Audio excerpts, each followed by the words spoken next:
Good morning, good afternoon, good evening. What is it the hell in Australia? Good morning, Dr. Trompenaars. How are you? Good, good. I'm Thank you fine. very And you? much. Thank you very much for giving us this opportunity today. We have with us Dr. Fons Trompenaars, author of Riding the Waves of Culture and many other best-selling books. Dr. Trompenaars is considered one of the most influential management thinkers alive by the Thinkers 50 and voted one of the top 20 HR most influential international thinkers 2011 by the HR magazine. So thank you very much for honoring us, Dr. Trompenaars. It's a pleasure to have you. Very, very much my pleasure, Ehssan. Is it good I call you Ehssan? Yes, that's perfect. Perfect pronunciation, Yeah. and you've got a lot of experience in cultural matters, so you have no issue pronouncing names now. so, Good, good. so thank you again, Dr. Trompenaars. Now, uh, I'm in charge of a subject at the University of Sydney called Global Project Management, and Yeah, which is yeah. an online subject.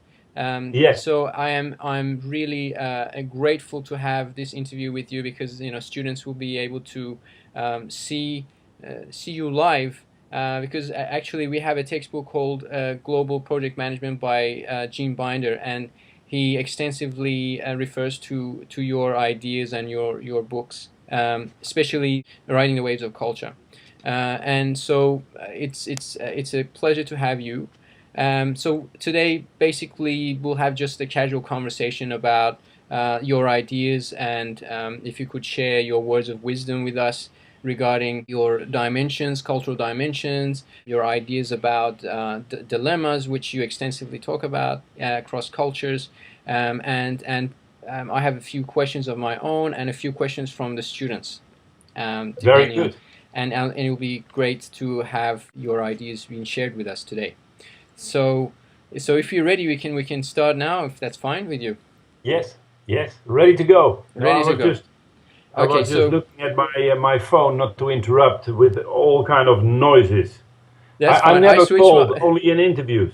I switch off my phone, so I'm fine. As long as the dog is not barking downstairs, it'll be fine. Yeah, So we have a dog too, so I'll shut them up. hopefully you'll be all fine. Yes, So actually, I was listening to one of your keynote speeches at the social conference in 2012, right. and where you spoke about integration of opposites.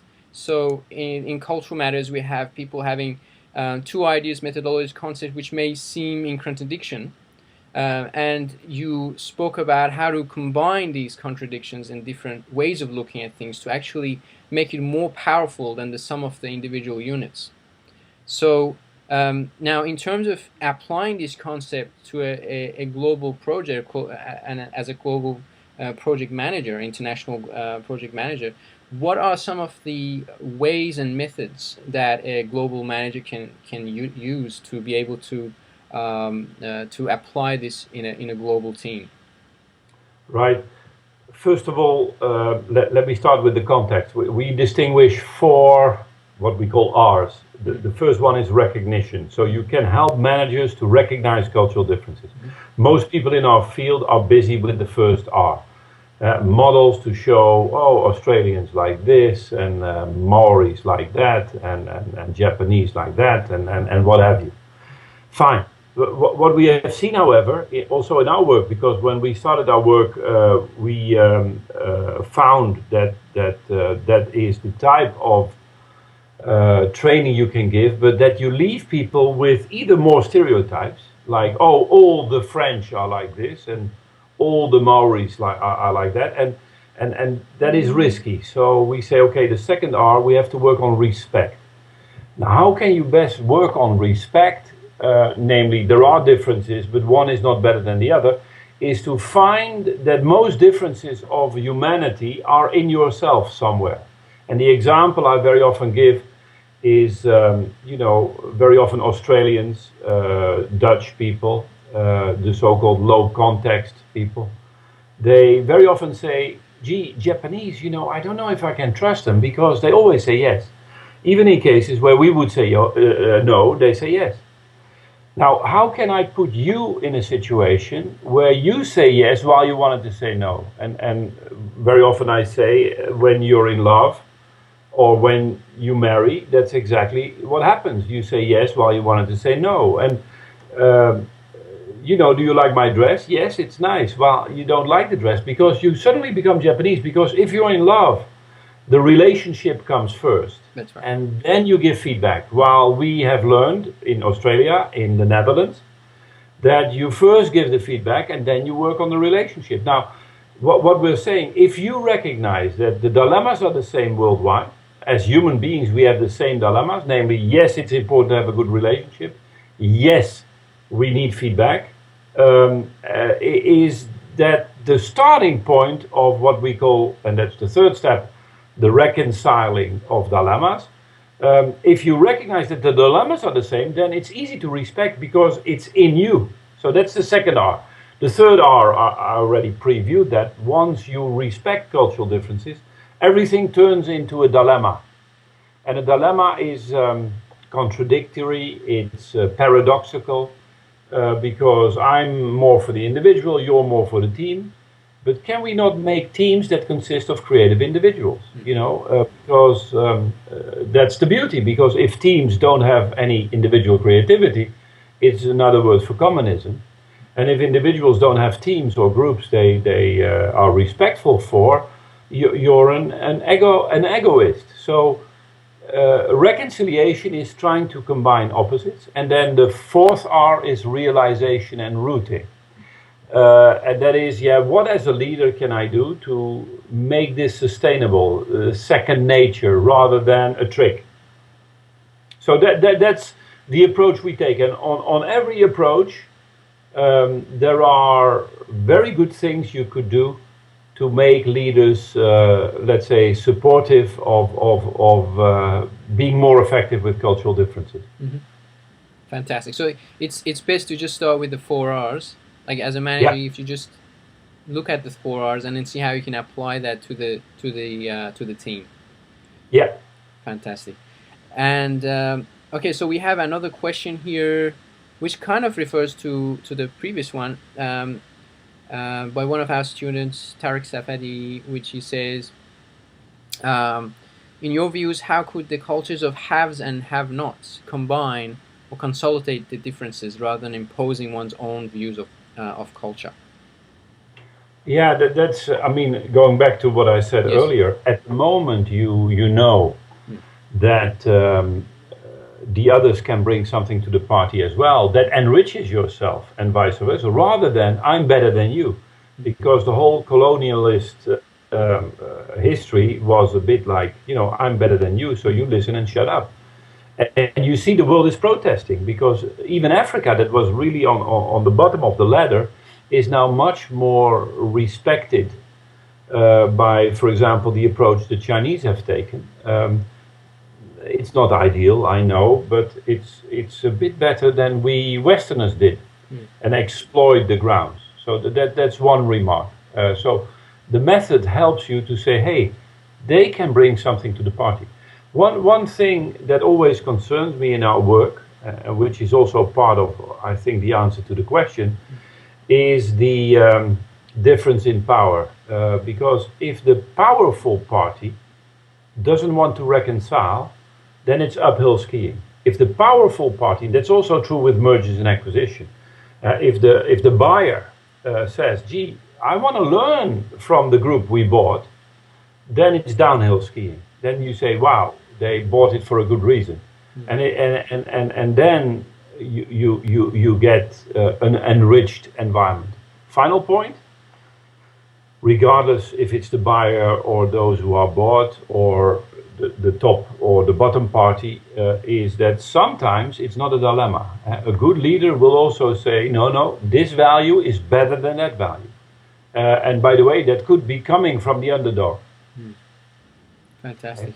And also, in your book, I was reading actually a passage of it today, and I really like how you criticize the traditional management system, which is very much focused on forecasts and charts and very mechanical methods of understanding, best methods of management and looking at just a singular, not really looking at the humanistic side of things. And if you look at some of the cultural aspects of management and understanding individual cultures, as well as understanding personalities and the psychology of why people do what they do, and motivation and so on, how can we bring those kind of soft skills of understanding people more effectively into the management system today? Yeah, it's a good question, because very often we are with companies that, for example, merge, and they hire the Boston consulting groups, and they hire the McKinseys, and they hire the Boozes, and it's the tough side, it's the rational side, it's strategy, it's calculated, it's the paradigm you just described. And then you realize that 65% of mergers and acquisitions still fail. Now, you could argue that the failure of mergers and acquisitions is very much based on a too high price. So how come that if you add up the number of people working in those companies, and our little firm, we are 15 people helping them on the human side, how can it be that they are at least 1,000 times bigger? I say at least because I think they're 5,000 times bigger. And we know that the major reason is on the human side. Now, we very often say, okay, let's replace all the McKinsey guys and buy humanistic guys that really know the soft factor. I think 90% will fail. The issue, namely, is not, is it technical, the hard side, or is it the soft side? It's the yin and yang. How does one helps the other? Exactly. And that's tough. That's tough, because if you have a paradigm, what we call the bipolar paradigm, you're either this or you're that, right? Old Aristotle said, it's 0 or it's 1, but you cannot have both. And this is killing our Western capitalism, which has beautiful aspects, but it's so over the top. An example is, okay, it's shareholder value. Ignore the rest. So it is either one or the other. And now we're saying, by the way, very risky, it's only society. Ignore the shareholder. No. You need both. And by the way, many more. So it's not only that everything is a dilemma, it's a trilemma. So coming back to your question, it's not that you will solve all the problems through the human side. The real trick, and it's another dilemma, is how can you merge the technical side with the human side. And let me give you one tip that we do as consultants, as trainers, is if we are in let's stick to the same example, merger or acquisition, we try to start with the business issue. Why? Because that's the language managers speak. By the way, I have a business myself, and I understand that. You're worried about the next quarter. You're worried about your strategy. You're worried about whatever. So that's the language you want to talk. But if you then say, hey, part of the resolution and part of the increase of quality and part of is the human side, then suddenly you are in great shape. Even more in detail, what we do with clients, we map the business dilemmas. On the one hand, we want to be global. On the other hand, we want to be flexible locally, right? That's a business dilemma.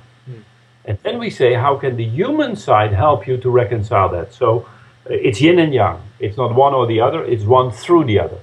Exactly, and that's the challenge, I think, because in our society, we always tend to go into extremes, like being too much obsessed with the facts and the figures and the charts, and then suddenly there's a new wave or a new movement that's saying it's everything has to be humanistic and everything is about emotional intelligence and yeah.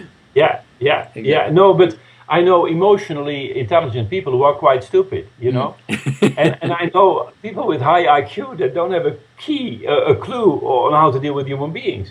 So it's not one or the other, but great people have a great IQ that combine it with EQ, right? Exactly. And by the way, your intelligence becomes richer because you're better in gathering information through human beings, right? And vice versa. Your intelligence, the rational intelligence, can help you to enrich your EQ, and together it's a good example. Mm-hmm.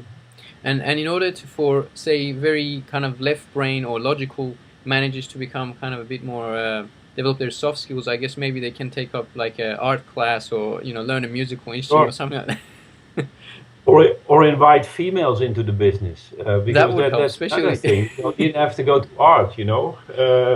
Females are not only perhaps a bit more right-brain, emotional and holistic, if you like, but also that they combine better. Huh? Mm, The what they call the corpus callosum, the tissue between the brain halves, sure. and that's so. I'm talking about the tissue between the brain halves, assuming that everything is there, but they're not connected. We are also educating. If you're an engineer, you're an engineer. If you're an economist, you're an economist. And if you are a psychologist, you're a psychologist. And where is the multidisciplinary, interdisciplinary, transdisciplinary, where all the innovation starts? Mm, Where is that stimulated? It's not. exactly. It's not a lot. It's not a That's lot. right. I mean, Yeah. for me, I come from an engineering background, so I Yeah. did my PhD in engineering, and I was working in Japan, so I am also familiar with a bit of Japanese culture. And Yes. what I. happened? Yeah, and I was in an engineering kind of lab, and as you can imagine, how it would have been. And Yes. so what I wanted to do is actually combine some of the things which were lacking, which was the human side of things. Everything was so logical, and there Yeah. were not many females, as you No. could imagine.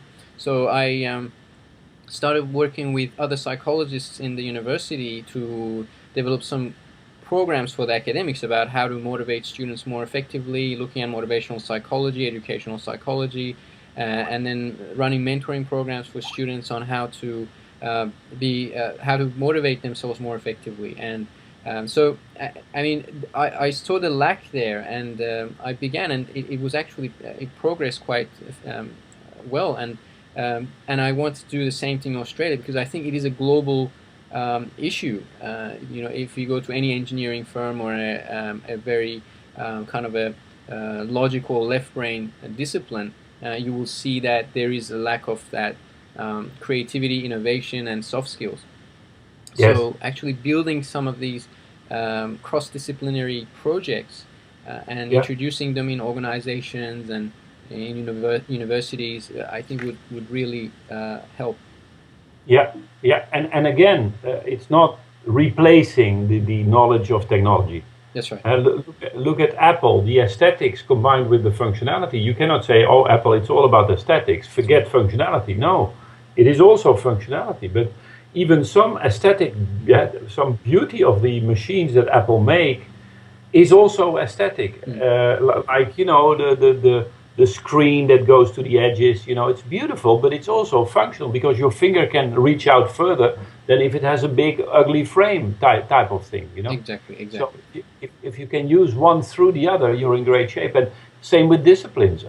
Keep on going, because we really need this. We really need people that build the bridges. And that's exactly what you said. Is the elegant solution of combining the two, and that's the key here. Yeah. So Yeah. thank you for that. Anything else regarding that, combining the two facets of human mind? Yeah, we have in our workshops, what we do is we have a 6-step approach for dilemma reconciliation. And if you want to hear the 6 steps, it's kind of interesting. It's first of all, again, recognizing, if you like, identifying the dilemma. What is the dilemma, right? In fact, it's very close to the first R, but then not in cultural models, but in like global versus local. Oh, that's the dilemma. Then in the second step, you chart the dilemma. And this is psychologically very important. Instead of what we normally do also unconsciously, is we put the dilemma as a linear line, right? What we do is graphically crack the line in a dual axis, X and Y. And that's an invitation for combination. You get the point. So that's what we call the second step, charting the dilemma. With an additional sub-step, if you like, namely make the dilemma more concrete. So let's stick to the same example. The dilemma is global versus local. And you crack the line and say, yeah, global what and local what? It could be branding, it could be reward systems, it could be whatever, right? So that's the second step. Third step is what we call stretching the dilemma. So we give pluses and minuses to both sides of the equation. And why we do that? Because this is normally done in a group. You can do it as an individual, but in a group you allow people to say from each other the pros and the cons from this side or that side.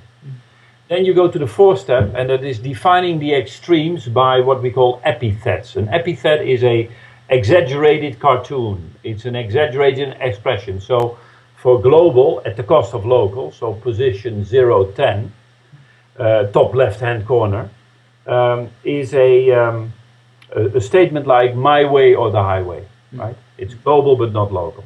If you only go local with no global, it's something like the Tower of Babel, okay? So you have the two extremes.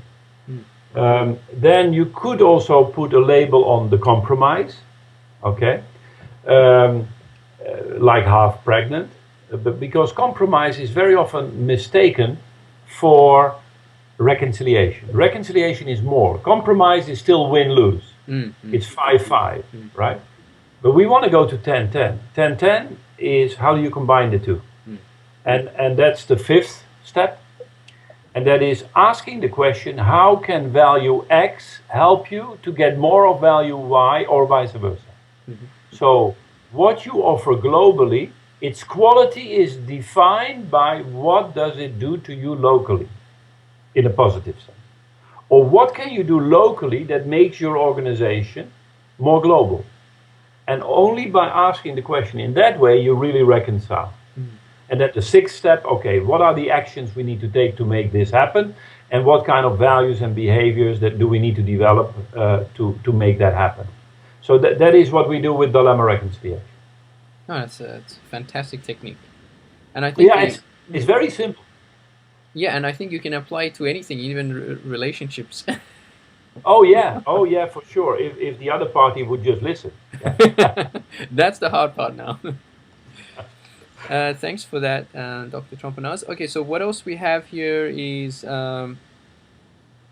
your cultural dimensions. How are they different and complementary to Geert Hofstede's cultural dimensions? Because that's kind of in the textbook that we use. Jean refers to both of these, and yes. And they do seem quite complementary.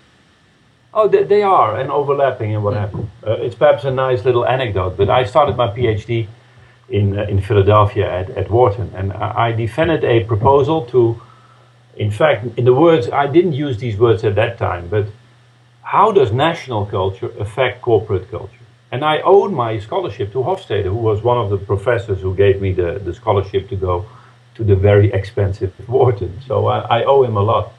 And then he had 4 dimensions. Now he has 5 or even 6. I came with, okay, national culture I'll do according to Hofstede, and then I'll go to corporate culture, and use Deal and Kennedy at the time, these kind of models. Fine. So at the end, the professors at Wharton, which are not cookies, said, Mr. Trompenaars, we really like your approach, but why those 4 dimensions of Hofstede?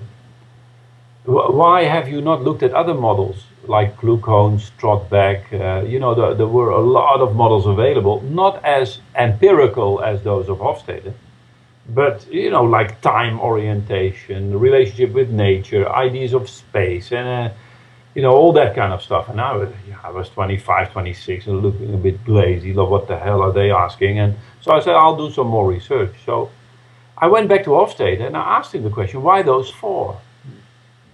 Because help me. And he got angry, and in fact it never ended. But it's still a question you should ask as a good academic. Now that's I think the problem of inductive research. Inductive research that's what Hofstede did. All kind of other research at IBM he put in one basket, he shook the basket, and 4 dimensions came out. Okay. Now the risk is that you haven't included in your model other models because they were not asked. So scientifically, it's doubtful.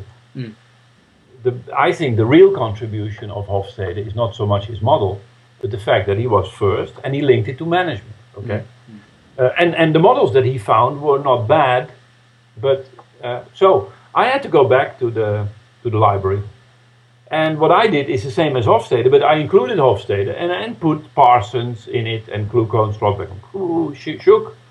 And there came kind of the 7 dimensions that were most mentioned, that were overlapping. Yeah, that's how you do it. So I think my model includes that of Hofstede, but goes a bit beyond, because I was more deductive rather than inductive. And then I did my empirical research. And you could still argue, are you not missing 1 or 2 dilemmas or dimensions, which we call dilemmas? Yes, sure. So there is still a lot of work to do. And we try, as we say, standing on the shoulder of giants. Sure, exactly. And Yeah. and Dr. Trompenaars, and the other thing is, what about also looking at some of the psychological research? Do you think if we combine cultural factors with psychological factors of individuals, which are kind of more, in some regards, that again, it's very reductionist, but it's also looking at human nature and basic human psychological needs. For instance, I was looking at a theory of motivation called self-determination theory, which I'm not sure if you've come across, but it was kind of, the theory came around the 1970s by two academics at the University of Rochester, Edward Deci and Richard Ryan, and they basically came up with a theory that human beings, all human beings, have 3 basic psychological needs: having autonomy, which means every individual likes to be in charge of their lives. So people generally don't want to be told what to do unless they ask for it. Competency, people want to feel competent in their environment, that they're effective, that they're contributing, that what they do makes a difference. And the third one is relatedness, which is the building healthy relationships with other people.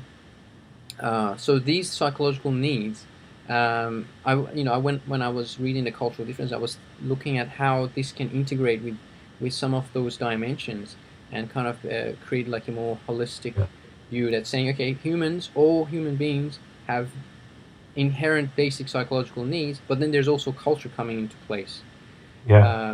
So if you go to Japan, as Hofstede kind of refers to software of the mind, is all the things that you're brought up with in your culture, in your family, at school, and together with your own personality and I guess your own nature, combining and then kind of making it even more complex than we had hoped.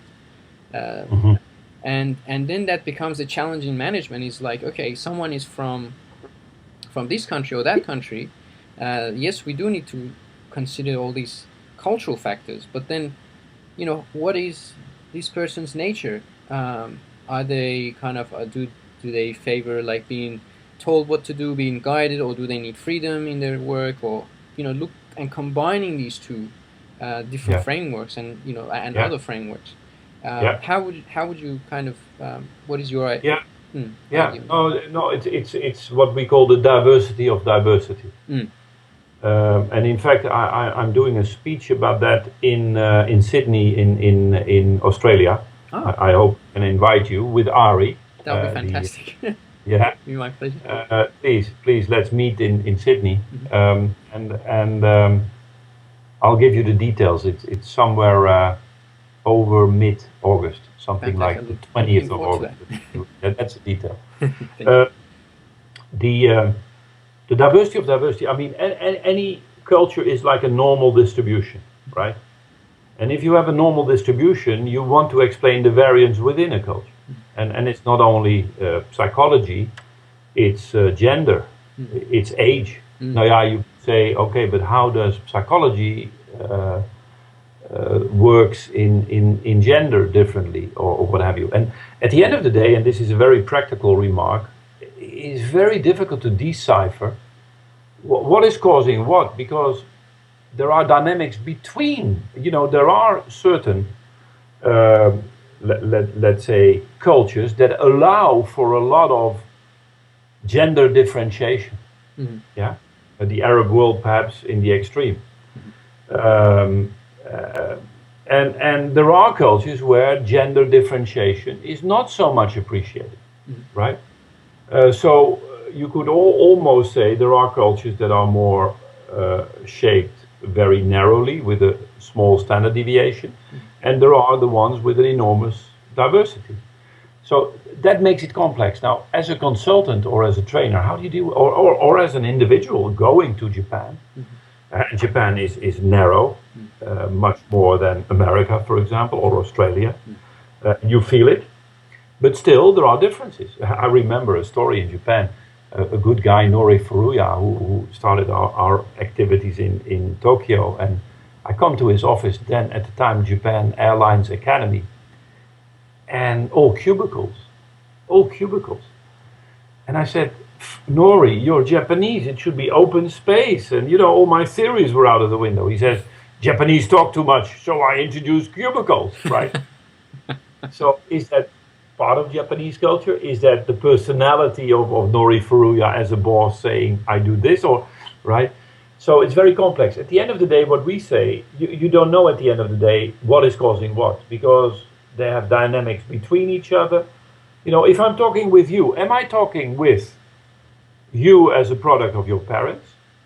Am I talking to you as an Australian? Am I talking to you as a male, as a handsome young guy, what is causing what in your questions? And at the end of the day, it's all, and I don't care, I want to hear your questions, right? Now, there might be some characteristic that in retrospect I say, yeah, that was typically Australian, right? Or what have you. So what we say is, don't start with culture, just start with the issues. And then perhaps later you can reduce and deduce them to a factor. It's a bit the antithesis of stereotyping. Is, come to you, and then, there are, because also the dynamics between psychology, for me, culture is that which is the sharing in individual personalities. So is introversion, is that a psychological trait? If it's shared, you suddenly call it cultural, and you're a Finn, right? You know the difference between an introvert and an extrovert Finn? Is an introvert Finn looks at the points of his toes, and an extrovert Finn at the point of your toes. Yeah. So it is true that if you're in Finland, and you can even calculate it, the number of words they use per day is much lower than, for example, in America, where people lose track after 1 hour, right? Because there are too many words spoken. And it's kind of interesting. Is that personality? If you have an individual Finn, I say, oh, he's very introvert. Or is it the fact that he's Finn? Now, interesting. It is. But that's a really good point, Dr. Trompenaars. So instead of, creating that, I guess, having a generalization or starting with a stereotype when we are dealing with people, we just deal them as human beings, and then if there's something pops up that doesn't make sense, then we can deduce that, oh, this could be a cultural factor, it could be a personality factor, it could be because of age, it could be because of all these different factors. So being aware of all these things could really be very powerful. Yeah, and the dynamics between those things. So gender and culture affects the definition of what a female needs to be and a male needs to be. And in our research, in fact, the only dimension that we use that distinguishes constantly females from males the same way in every culture is the locus of control. Is the group more internally or men are everywhere, in America, in Africa, in Asia, in Australia. Men are more internally controlled, females are more externally controlled. I definitely agree with that. Yeah. Isn't that interesting? The rest, it depends. Sometimes, in Europe, the females are more communitarian, collectivistic, and the males are more individualistic, whilst, and I'm saying nonsense now, in America it's reverse. And it's very interesting. So we have to be very careful, and at the end of the day, who cares?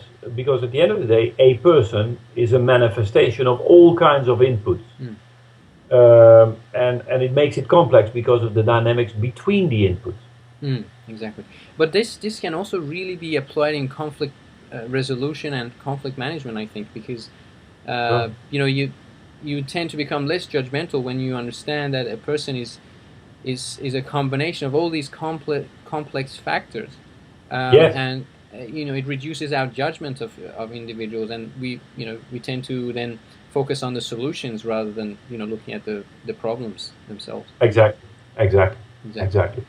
Yeah, Fantastic. Thank you for that. And I guess I have already taken a lot of your time, Dr. Trompenaars, so maybe yeah. any. Perhaps there is, Ehssan. Ehssan, is there perhaps a question of a student here you would like to ask? That you say, hey, that was an interesting There one. I was forgot. Yes, there was another question that was basically referred to. I don't have. Okay, I think I have it somewhere with me.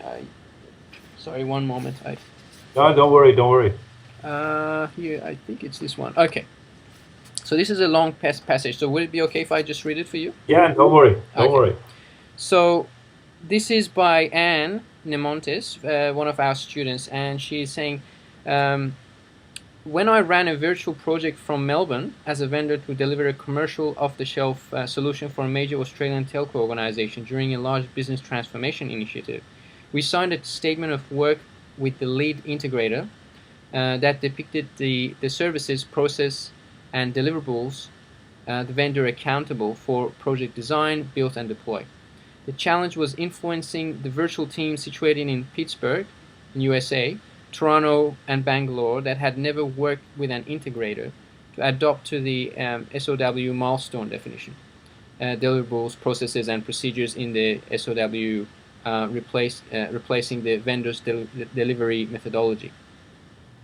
The challenges came from the international team that resisted the integrator's methodology as being too complicated, requiring more artifacts to be produced than the solution would normally be required to deliver. And the SOW included liquidated damages for not meeting critical acceptance criteria, and the project manager was accountable for the financial performance of the project. So there was substantial risk management involved. So I think that the commercial processes for global projects can be a minefield if there is no strategy on how virtual teams adapt to a contract with non-standard process and deliverables in order to deliver a project. So that is kind of at a high level on what steps should a project manager take to mitigate the effects of cultural dimensions on the commercial issues of issues in a global project. So I'm not sure if does that kind of Yeah, it's a lot. It's a lot a of lot to issues. take in. But what I hear is the complexity of thing. I mean, if you have an integrative approach, a lot of disciplines come together, and a lot of activities come together, and that's very complex. You need to ask in a virtual team, especially this is in a virtual environment, how much complexity can it take? Now, some tips on virtuality is increase the communication channels. Very often it's only done by email, which is not good enough. And part of that communication is make sure, especially if the complexity is high, is that you first are getting together face to face. Because complex issues are not easily solved on a computer. And face to face, because complexities are best solved by trusting each other. Yeah, The biggest problem of virtual work is the lack of trust, because you don't know the people. that's right. You know, Ehssan, if we would write an email after this discussion, it sounds quite different, or it is taken quite differently than an email we would have written an hour ago. Because we have now seen each other. Okay, we have not touched each other, but we have not drank a beer together. By the way, it's morning here in Europe. But, you get my point. So some tips, but more on the process. If you have multicultural virtual teams, with the complexity enough, three things: increase the communication channels, make sure that you come together once a year at least, that you see each other face to face, especially the key players, okay?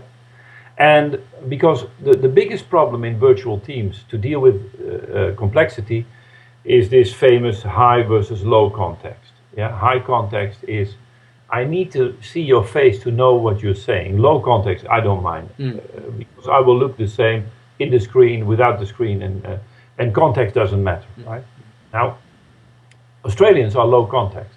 If you then have some people in high context cultures, the highest being Japan, you need to have at least a sake with them before you can deal with more complexity.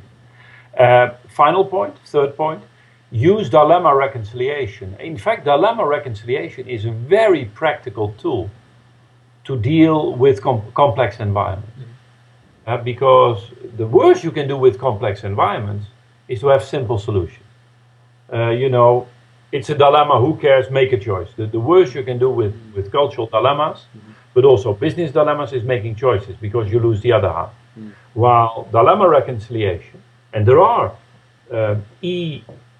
supported tools to do dilemma reconciliation in a virtual environment, are very effective.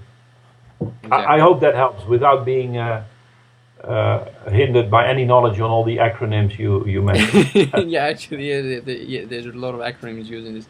But the other thing was, just going back to what you mentioned, is and considering culture. Some cultures actually do prefer speaking on the phone, for instance, in terms of the communication channels, rather than writing an email.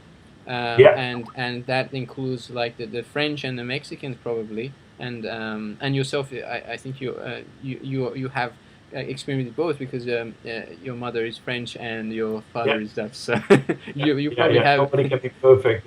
Yeah. So maybe. Your father wrote an email, and then your mother picked up the phone. You shouted face to face, "What the hell is this?" Yes. So I mean, there are all these different challenges, and it's really interesting to see more like if when you see a reaction or before you see a reaction, that you can take care of these cultural differences in terms of if a project manager is working with the French, then instead of writing a long email, he would probably be better to give them a call. And the phone, or do both. Or do both, exactly. Because emails are very good for certain types of information, and then call them and say, "Hey, have you read our email?" And hear the tone of voice. Exactly. And it's again combining the two different. Yeah. And that's what we need to remember. Very good. Very good. Thank you, Dr. Trompenaars. So, any final words for our students? How can they be better global project managers? Yeah, no, first of all, don't forget that the human side of project management should not ever be at the cost of being great professionals in knowing what you're doing on the technical side, right? That's one thing, very often forgotten. Oh, let's now go human. No, it's the combination that makes the difference. And take it step by step. It's like learning a language. To deal with other cultures, and there are many languages there, it's not easy. I'm full-time now, I think, about 35 years. I started in 1979, so it's almost 35 years that I'm doing this work, and I'm still understanding that I have enormous accents as a metaphor to what I understand of a language. So it's a long path. In fact, it's never ending. And final point is